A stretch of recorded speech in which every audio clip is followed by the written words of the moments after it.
Hi, thank you for joining me for my virtual presentation. My name is Katy Silber, and I am a PhD student at Kansas State University. I study grassland songbird population dynamics, and today I will be sharing a little bit about my research with grasshopper sparrows.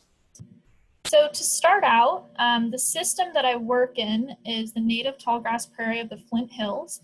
And not only is it a beautiful place to work, but it's really unique in that every time you're out there, it looks a little bit different. So depending on the year or the season or even the day, you might be looking at an entirely different landscape.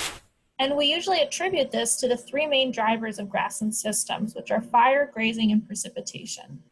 So fire and grazing, we can usually control the frequency and intensity, but for precipitation, it is really unpredictable. So it varies within seasons, and among years.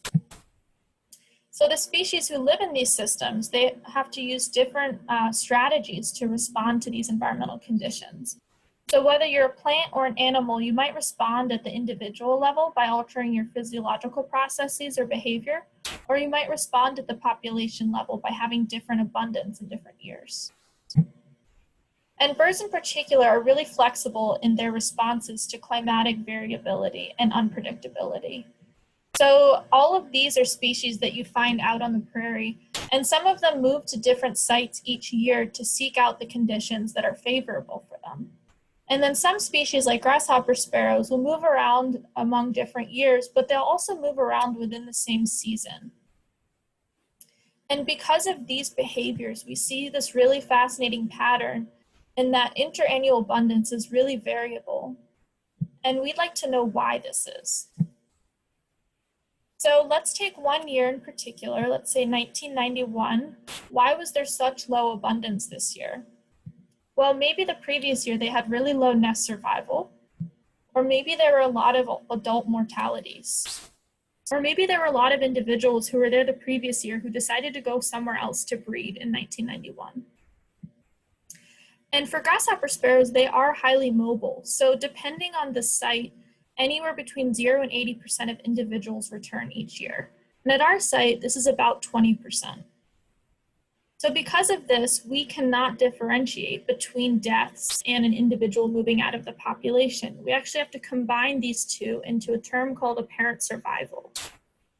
So apparent survival is true survival plus site fidelity. So did an individual survive, and did it return to the same site it bred at last year?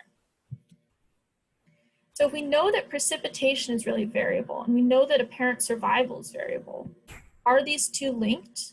And if so, when is precipitation important, and how is precipitation important? So to answer this question, we need to come up with some alternative hypotheses. So for example, precipitation might directly increase adult mortalities. We know from previous work that conditions on their wintering grounds influence how many individuals survive over the winter. So if this were the strongest factor in apparent survival, we would expect winter precipitation to be correlated with apparent survival. Alternatively, precipitation might directly influence an individual's decision to settle at a site each year. So maybe in May, when they're returning and deciding where to set up their territory for the breeding season, they might be directly influenced by the conditions at that time. So if precipitation is directly influencing settlement decisions, then we would expect May precipitation to be correlated with apparent survival. Or maybe precipitation is acting over a longer time period. So maybe the conditions that an individual experiences when they're migrating in the fall and the spring, and what they see when they come back influence their decision of where to settle. Alternatively, maybe precipitation is acting indirectly through habitat characteristics. So maybe precipitation influences the vegetation structure and the prey abundance, which then influences where an individual decides to settle. And if this is the case, we might expect spring precipitation or the precipitation at the start of the growing season to be correlated with apparent survival. Or maybe precipitation over a longer period affects these habitat characteristics. So maybe precipitation from 1 or 2 years prior is influencing the way the landscape looks and is then influencing these settlement decisions. So to answer this question, we have 7 years of data from Konza Prairie, which is in northeastern Kansas. And as you can see in the picture on the right, we put these color bands on individuals so we can tell them apart. And we know who returns each year and where they're going. So we use these capture and recite data from banded grasshopper sparrows. And we can also collect weather data from the breeding and wintering grounds using 2 data sources, PRISM and NOAA. And then we sum the local precipitation for each of these predicted time periods. So we can look at this also in terms of a grasshopper sparrow's annual cycle.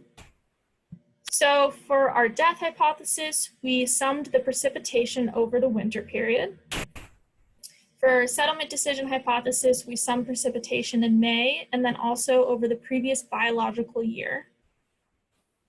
And for habitat characteristics, we summed precipitation in spring and then in the 2 breeding seasons prior.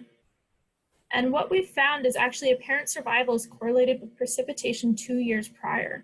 For those of you who are interested in the modeling process, I'd be happy to talk about this a little bit more another time. But essentially, we took the capture histories from the banded individuals and we ran them through Program Mark and ranked the models using AIC. But this is a really fascinating result because grasshopper sparrows on average only live about 3 years. So it's incredible that precipitation over such a long period is correlated with their apparent survival. So if we revisit these alternative hypotheses, with lag precipitation, we can already eliminate these other direct hypotheses. So are there links between precipitation and apparent survival? Yes. And precipitation is important 2 years ago.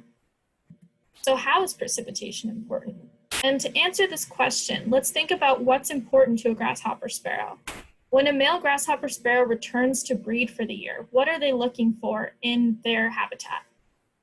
Well, they need some tall perches so they can survey their territory and make sure there are no other males invading.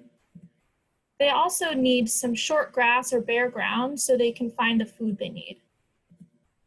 They also need some really dense grasses so they can build a nest. So overall, they need really varied plant structure in a relatively small amount of space.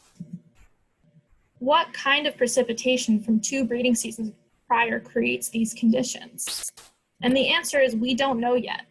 So we've done the first part where we found out when precipitation is important. And now we are applying different precipitation metrics at the 2-year lag to figure out how precipitation is important. So we're thinking about broad-scale climatic cycles like El Nino.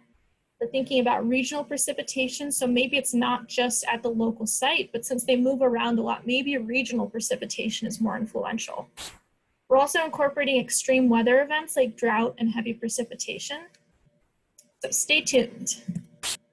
But we do have some main takeaways so far from this work. The most obvious one is that grasshopper sparrows and many other birds are declining. And this is really difficult for those of us who care about birds to see some of our favorites disappearing from the landscape. And we need to figure out why this is happening. Another important note is that not all environmental effects are direct. So what we're seeing in populations today might be a result of not the current conditions, but what's happened a year or 2 years ago. And this leads me to my next point, which is long-term studies are essential. We wouldn't see these patterns of decline if we didn't have long-term studies. And so in order to start answering these questions, we need to have good long-term data. And finally, precipitation matters. A lot of studies focus on temperature as a main driver of populations, but precipitation is also really influential. So we need to make sure that we include these lines of questioning as well. So finally, I would like to thank my lab mates and all of the undergrads and field techs that worked really hard to collect these data, and of course, the funding sources that made all of this possible. So unfortunately, I can't directly take any questions right now, but if you have any questions or comments, I'd love to hear from you. Just drop them below, or you can send me an email or connect with me on Twitter. Thanks.